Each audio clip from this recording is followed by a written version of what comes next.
Hey everyone, hopefully you're having a good day. My name's Andy. My channel's Finding Value. Today we're going to do our daily technical analysis update of commodities. We'll take a look at the dollar, yields, precious metals, and the commodities and ETFs that I follow. If you guys need any help with anything, definitely check out finding-value.com. It's over there, the platinum membership. Use the word discount in the coupon code if you want to join the community. We're going to go through here. I'll give you my financial opinions on all these different sectors in the commodity area. So let's just dive in. We'll start with the dollar, which is the DXY. Again, this still looks good to go higher. Now, we're getting close to this debt ceiling debate, all this stuff. And yeah, that probably is having an impact on the markets here. It will very shortly as we're nearing the end of May. We don't have that many trading days between now and the beginning of August.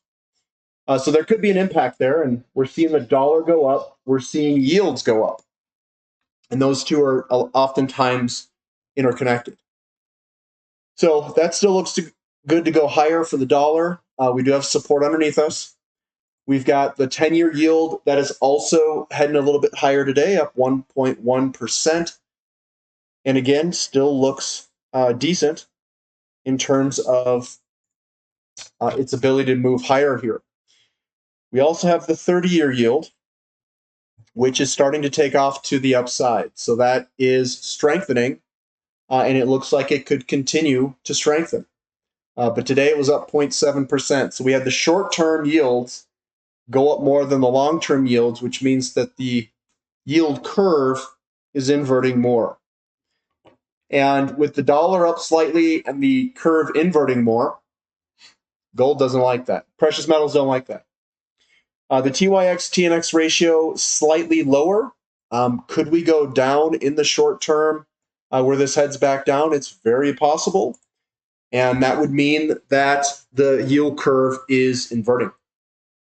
That's what it means. And bond prices down a little bit of momentum coming back up. It's right at support. So we'll see what happens there in terms of bond prices. Again, yields going higher means bond prices are going lower. The 2-year yield up 1.5%. Are we still on track for this to come up and then yank lower? Don't know. Don't know. Why do we not know about this? Because if this debt thing, the debt ceiling, if they don't do something here, that's going to put pressure on yields to go up and bond prices to go down. If they do something, maybe that fear in the market of a recession comes back and yields dive lower. That's kind of where we're at. Lots of stuff going on in the markets here in the short term. And we've got lots of data that's kind of conflicting. I mean, generally speaking, over the past 40 years, if we have a recession coming, yields generally go down, not up. So I think that the debt ceiling is having an impact on these yields here in the short term.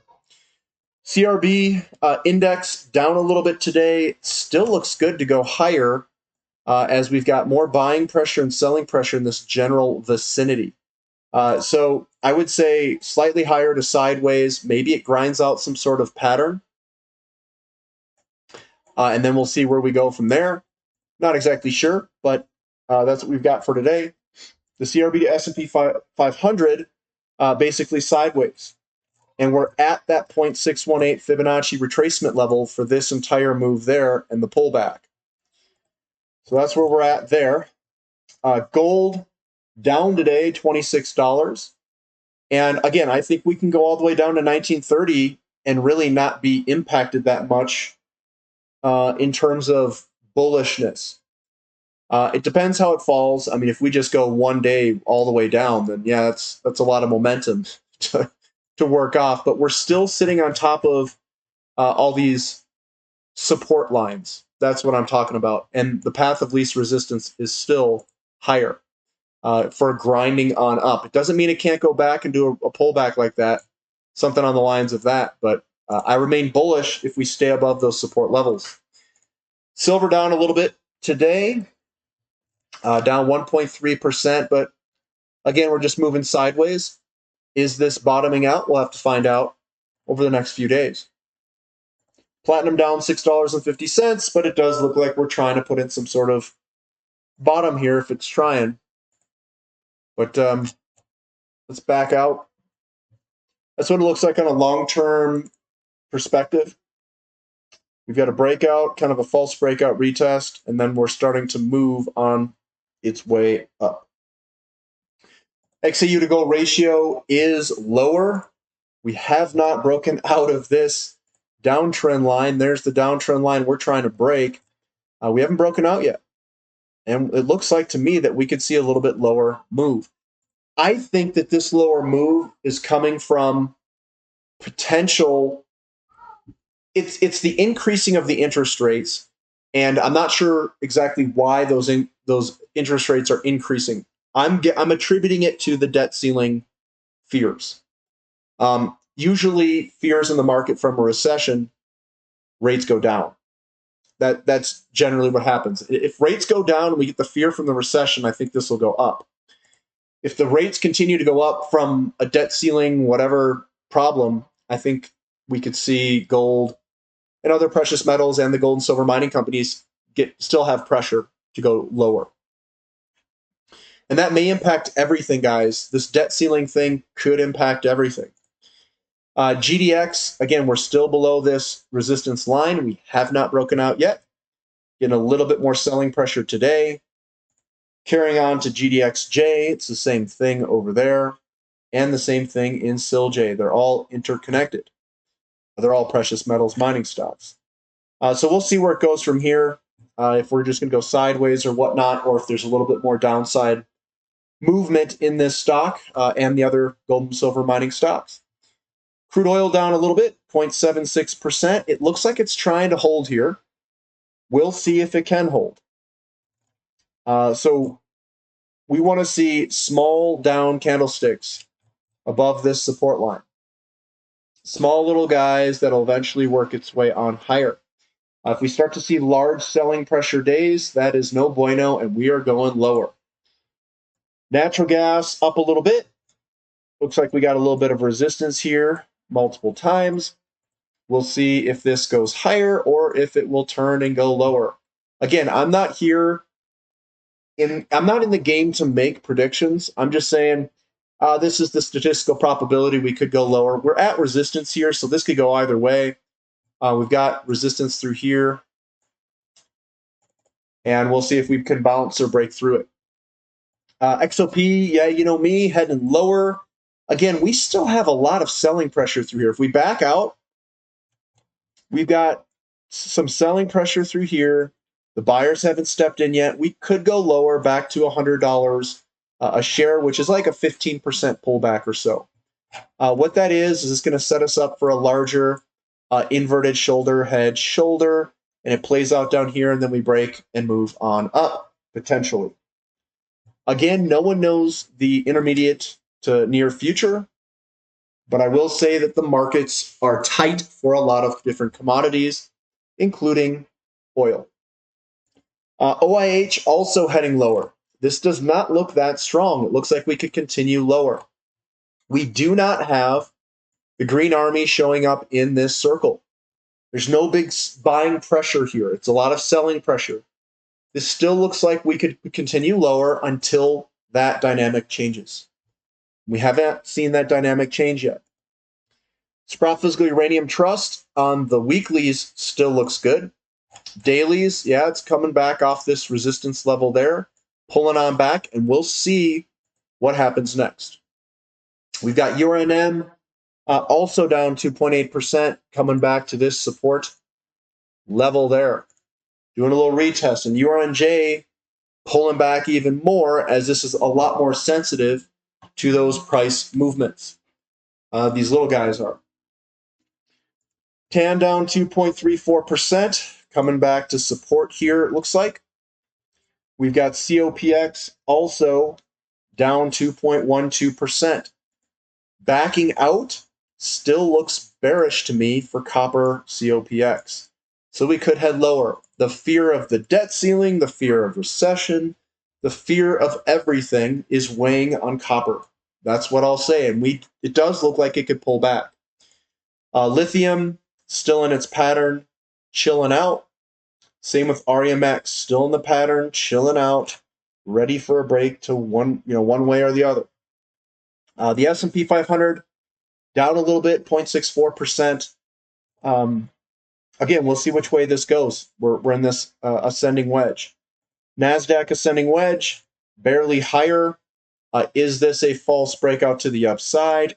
We won't know that until it breaks down. If it breaks down, it doesn't look too it doesn't look too positive here with all these little candlesticks here. The buyers aren't there. They're not yanking this thing higher. If we see yields drop, maybe it does take off and run to the upside. I do think that the NASDAQ is impacted by higher yields. Emerging markets down a little bit with the stronger dollar, as expected, just moving sideways. We've got XHB down 1.22%. Again, we're in this rising wedge. We've got the housing starts data being released tomorrow, so we'll see where that goes. MU down 1.75%. I agree with it. I think we're going lower down here, around $70. Copper down 2.2%. Now, copper is important. This is a function of the economy, and it is starting to break lower. That is not good. That is recession definitely kicking in, where copper reacts to that. So this is generally a leading indicator, and it's finishing quite strong. No wick at the bottom. This looks like we could continue lower. We could see further pullbacks in the entire market and something get flushed out of the system. That is still definitely a higher probability as this thing drops and people sell copper. It's basically Dr. Copper. It's a gauge of the economy. And we usually see this fall before a problem, and it is falling. Iron ore holding steady here, actually looks good to continue higher, and we're out on top of this pattern here. We've got nickel up a little bit at a pretty high price. We've got aluminum slightly higher. There we are, but this does look like we could go down in the short term, sideways to lower in the short term for aluminum, based off the candlesticks. Baltic Dry Index, I think we'll grind higher eventually. Yes, it's moving sideways at this moment. And I'm basing that off of the buying pressure and not much selling pressure, just moving sideways, consolidating sideways. Newcastle Coal, again, I think we're going to consolidate sideways to slightly, maybe goes a little bit lower. I just don't see this rocketing back up to those highs yet. Ethereum sideways. There we are. And Bitcoin sideways, down 0.75%, not really much of anything. So that's what we've got in the markets today, guys. It does look pretty grim out there. Lots of selling pressure across the board, across a bunch of different asset classes. And I'm just riding through it. It's ugly, looks bad. I get it. Would one be prudent to raise cash levels? Yeah, it's possible. If you're worried about riding through something that may get a little bit nasty here, now is probably the time to be looking at, should I be holding through this? What should I do? Things are starting to deteriorate with copper, and that's generally a leading indicator that something could be coming. It doesn't mean something will come. Doesn't mean that it has to come, but something could be coming. That's all we know. And yeah, we're starting to see kind of across the board, there's selling pressure across the board. So, but that's what we've got for today. Thumb up for the content, subscribe to the channel, subscribe to the website if you'd like, and I'll catch you guys later. This is Finding Value.